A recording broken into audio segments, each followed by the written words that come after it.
The sentence says he used to pilfer what was put into this money box. That means to steal something typically of a small value. So apparently Judas was in the habit of taking a little bit here and a little bit there just for himself. No one would notice.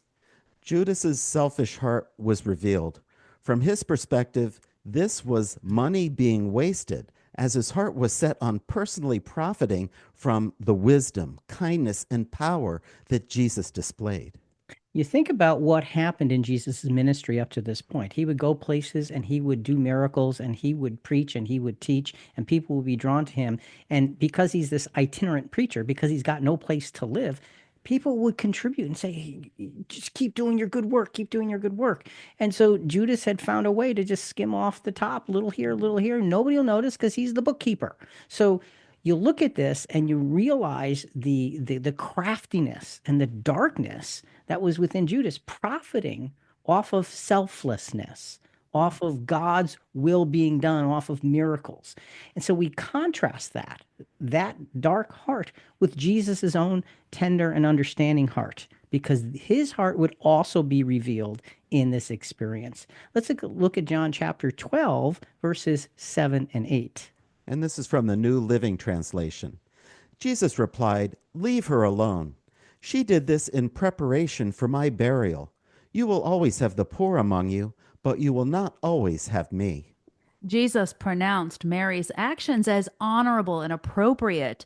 And Jesus knew Judas's scolding that the money should be going to the poor. Yeah, that wasn't real. That was coming from a greedy heart.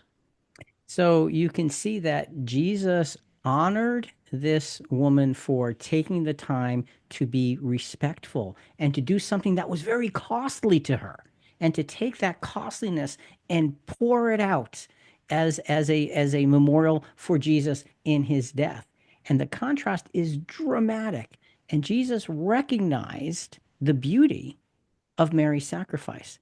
And you notice that all he says is just let her be.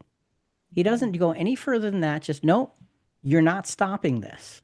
He doesn't address Judas's underlying motivations. He just says, let it be as it is. So we can see in leading up to, now this isn't even the betrayal yet, okay? But in leading up to this, we can see the differences in the approach and how Judas is walking in a pathway of darkness that's going to lead him to become an enemy of the man that he would call master and rabbi. So we look at this and we have to understand that we are being spoken to by Jesus to live a love that includes our enemies.